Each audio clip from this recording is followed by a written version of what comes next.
This is Jonah Dempsey in Stockholm, Sweden. Today I'm going to talk about attitudinal psyche. Attitudinal psyche is one of the four systems we're going to be looking at in the Introduction to Personality Typology class starting December 7th, 2025. It was a system developed by Rob Zeke Kolopi based on Psyche Yoga by Alexander Afanasiev, who's a Russian typologist who wrote his book, Psyche Yoga, in 2016. Rob read the book and was so inspired by it and kind of working on improvements to the system that he ended up developing his own system. This is going to be the first system that we look at in the class. So part of the reason I'm doing these videos, I want people to get a sense of what we're going to cover in the class, maybe see if it's something that they might be interested in learning. I love all four of the systems we're going to be exploring. But I just want to kind of give people a glimpse at, okay, this is what we're going to be doing in class, so they can get a better sense of maybe that's, a class they want to take or something that they want to learn more about. Now, I also have other videos on YouTube about attitudinal psyche, so you can check my channel. And I even have, I did a talk on attitudinal psyche with Lena at HDHD this year, and that's going to be online soon if it's not online already. And if you're really interested, I recommend just going to attitudinalpsyche.com. That's Rob's website. He has tons of info on there. He's actually in the midst of revising it, going through a lot of changes in the system. I'm not really going to cover those in the class as much, but it is basically just he's overhauling a few things. He's rewriting the type descriptions, and he's just sort of narrowing down and going deeper into some of the patterns and the definitions of the system. A beautiful sunny day in Stockholm. Yeah, pretty nice out when it's supposed to look like this. So yeah, I'm gonna be let me get out of the wind here. I'm going to be going over all the fundamentals of the system. We only have 2 weeks with attitudinal psyche, so that's 2 classes plus the breakout sessions. The format that has worked for me in the past is we do this once a week class.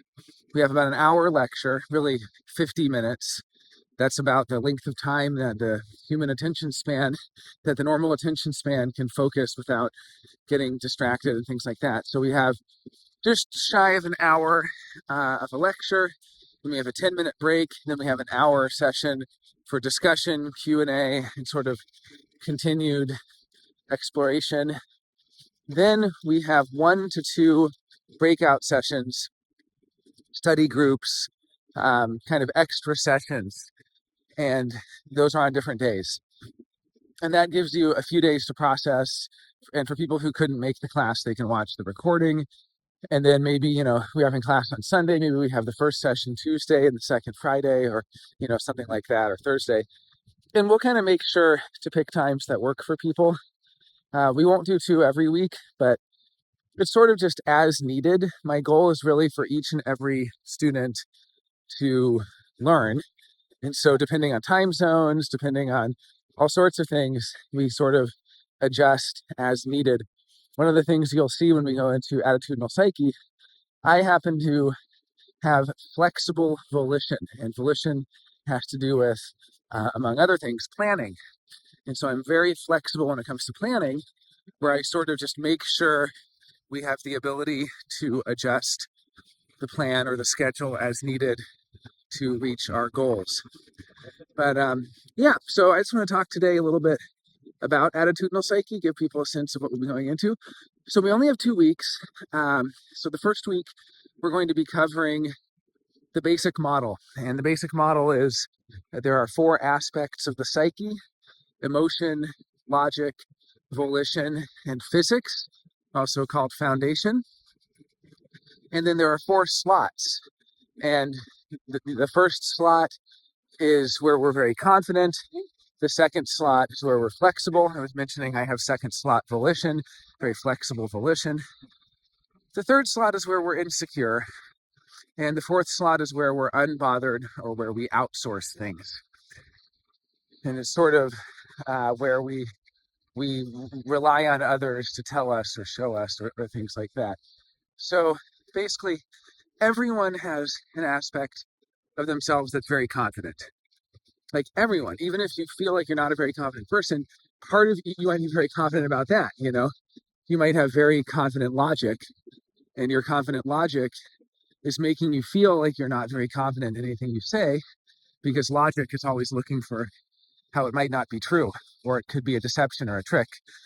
And so maybe you have such confident logic that you're constantly alert for how you might be getting tricked. So, either way, everyone has an aspect where they're confident. My confident aspect is emotion. So I sort of treat my emotions as if they're facts. And I am very confident, not just emotion in the sense of feeling, but my emotional judgments about things, my likes, my dislikes. Everyone has an area where they're insecure. I'm insecure about logic. So if you read my book, it's like 200 pages of insecure logic. I'm like, well, this could be true, but it also might be false. But then the way that we verify if it's false, that itself might be a trick. Like sort of a hall of mirrors for me, because I have this distrust of logic. I'm just not here. I'll go down this. This is a cute little, there's all these cute little side streets and so on here in Stockholm. I'm in Gamlastan, the old town, which is from like the 1250s. So, yeah, so everyone has an aspect where they're confident. Everyone has an aspect where they're insecure. Everyone has an aspect where they're flexible. For me, that is volition. And then everyone has an aspect where they're unbothered or where they outsource things, and that's physics. So for me, it's things like routine and fashion and interior design and health and diet and all sorts of stuff like that. I'm sort of looking to others to tell me what to do there. I'm trusting the experts. I'm try-harding to be a connoisseur in those areas, which means to really learn a lot from others. So we look through these slots in terms of attitudes. The system's called Attitudinal Psyche. So it's basically about what are our attitudes, self-attitudes and other attitudes. So our confident slot is where we're self-positive, others negative. That's sort of what confident means, or at least confident in myself. Our flexible slot, we could also call universally confident, because it's, or optimistic or hopeful, or however you want to look at it, because it is self-positive, others positive. So self-positive, others positive, I'm confident in my own ability to exert my volition into the world, and I'm also confident in the ability of others. And this allows me to be flexible. My third slot, where I'm insecure, this is universally negative. I'm not confident in my own ability to be logical, and I'm not confident in the logic of others. I think we can be tricked, and we can be tricked so extremely that we can even be tricked into thinking we were tricked when we weren't. And, it's a really difficult situation, because like my logic is so insecure that I don't even trust my distrust, if that makes sense. And then finally, my fourth slot, where I'm unbothered or outsourcing, that is where I'm self-negative, others positive. So that's where I'm really trying to learn from others and look to them and looking to the experts. I'm like, somebody figured this out. So I shouldn't trust my own, right? I'm self-negative. I shouldn't trust my own judgment here or my own experience here. I should trust other people, others positive. So basically, we're going to go into this, and then 4 slots, 4 aspects, and then other sort of elements of that. Like the first and fourth slot are very result oriented. The second and third are process oriented. So this gets into all sorts of questions. Like it's very relational. Like if you're in a relationship with someone and one person is process E, process emotion, and the other is result E. Like in my case, I have result E. I have 1E, which is first slot emotion. So if I'm in a relationship with someone with process E, they're going to have different needs than I will around processing emotion. And what they're hoping to get out of talking about the emotion is different from what I would. They're not looking for a solution to the problem. They don't see it as a problem. They're not looking for a result. I'm trying to wrap it all up, and I'm brainstorming ways of resolving it, ways of getting to the result. And they're saying, no, Jonah, not a problem. I just want to talk about it. I just want to process it. And I'm saying, well, I don't need to process emotion, or at least I don't feel like I do. Maybe that's something I can learn to do. So meanwhile, I have process L. My whole book is process L. I'm processing all the different perspectives of logic, and I'm looking at things from different angles, and then I'm looking at what's looking at them, and I'm, so it's like there's a whole understanding that can emerge through the lens of process and result. So that's one of the lenses that we will look at these aspects of the psyche through. So in the second week of the class, we're going to look at the 24 types, which are grouped into 6 sextas. Hopefully by the second week, we will know everyone's type. I'm hoping in that first week, it's a little bit ambitious, but I'm hoping in that first week and in the breakout sessions, we figure out everyone's type. Because every type has a nickname, like the adorner, or the flourisher, or I'm the catalyst, or things like that.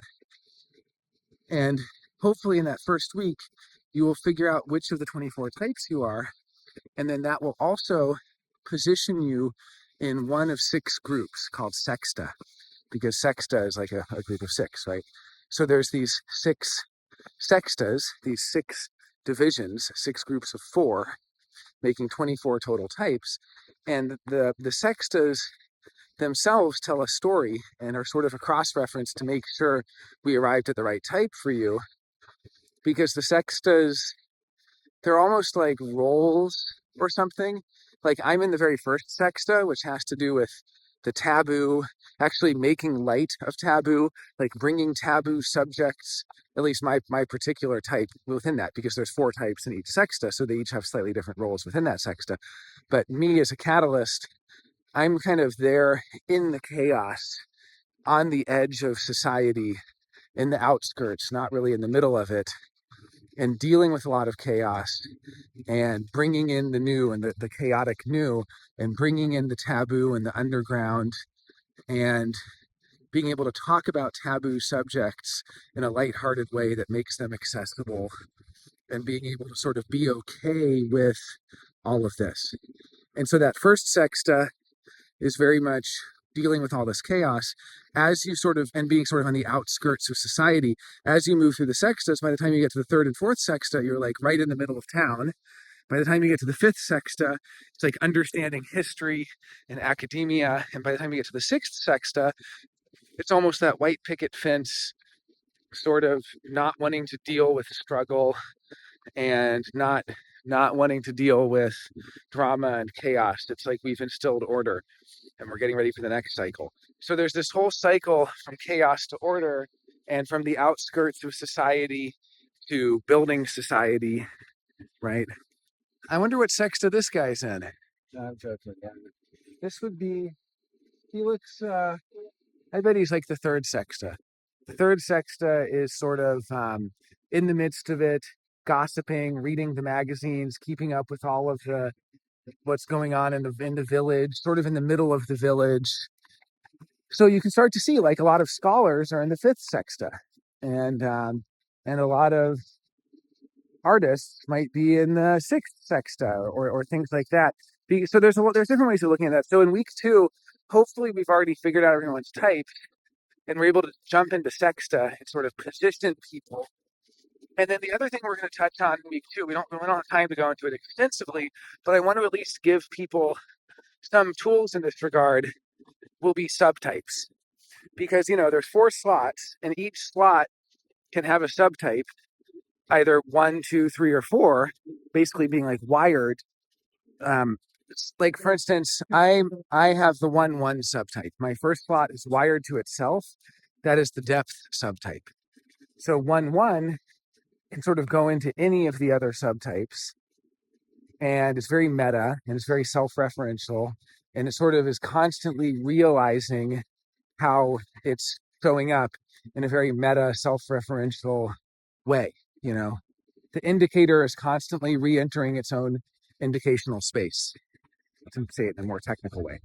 And so because I have the 1-1 subtype, like that gives me willingness to go into depth about that aspect, to go into depth about my reasons why, now there's also the 0 subtype. If I had the 0 subtype, that would be sort of changing the subject and putting up a wall and being blank and expressionless and unwilling to go into these topics. So the 0 subtype is sort of hiding it. The 1 subtype is the depth. By the way, the 0 subtype can have a lot of depth as well. I don't want to, like, we'll go into the nuances later. And then there would be, like, for the first slot anyway, there would be the 1-2, the 1-3, and the 1-4. And so the 1-2 would be monologuing all the time because it's wiring your results slot to your positive process slot. And I thought at first I might have that one, but I don't, because once I looked at, because I can do monologuing, like these videos, I can talk for a while and people know me and they're like, oh, you can talk a lot, Jonah. Well, okay, sure. But it's when I actually compared to people who have been typed as the 1-2 slot, it's like different, because I'm very present and I'm constantly willing to sort of be interrupted and check in with the person and throw the ball back to them and like pass the ball along and be very like meta about sort of like noticing all this meta stuff, basically, that someone with a 1-2 subtype might not, because they're so locked in to their monologue. And then there's 1-3 that can be very elitist. That's like Jordan Peterson. That's because 3 is our universally negative slot. So in the first slot, which is where we're confident, when it's wired up to the third slot, it's basically like confidently negative, confidently elitist. And then there's the 1-4 subtype as well, and that's that one's nicknamed the bitchy blurter, and that one is sort of willing to just expel or say anything that comes out, I guess. I don't have the best description of that one on hand. We will see what Rob says about these, and he also may have revised some of his cute nicknames. I think Rob's a bitchy blurter, actually. But anyway, there's all sorts of cute nicknames he's come up for these and little kind of rules of thumb, and he's constantly revising them because it's such a new system. So I'll make sure we have the latest data, which, by the way, I just want to take a little moment to say, I am not affiliated with Rob in any way. I'm not a student of his, but I am an independent researcher, and he's given me permission to teach his system as an independent researcher and to teach it my own way, not his way.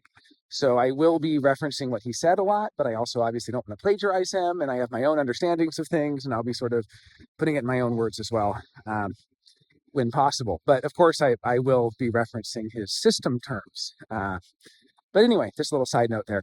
Okay, so yeah, so that gives you an idea of the subtypes. So, I mean, as you can see, it's a lot to cover in the first couple weeks. I think we can do it. The first week is going to be all the fundamentals. We're going to basically spend the first week trying to figure out, how much, how far we can get. Like, what are everyone's types? Hopefully we can type everyone. It's not necessarily going to be easy.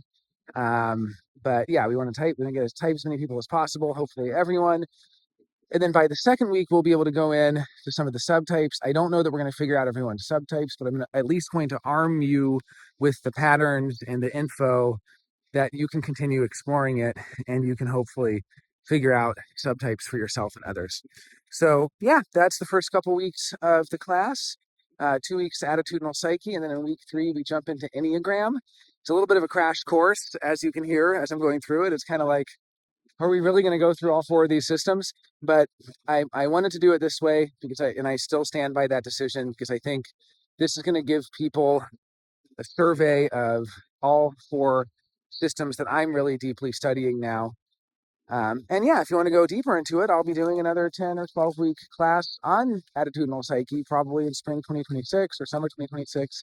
So we'll actually be able to kind of continue, but I'm also not going to be just giving you a little sort of taste and then saying, join my next class. That would suck. I'm going to be giving you, enough that you could just take this 2 weeks of attitudinal psyche and run with it. And you could just keep typing yourself and others and looking at their subtypes and their sexta and all this stuff. I'm going to be giving you all of this. And of course, you're going to get recordings, and hopefully you're going to get transcripts of the classes, and you're going to get printouts and all sorts of stuff that you can use. So it's not like you take this class and it's just like a little tease. Like, no, I'm giving you the full meal. You're getting like 4 full meals, and it's a lot of work.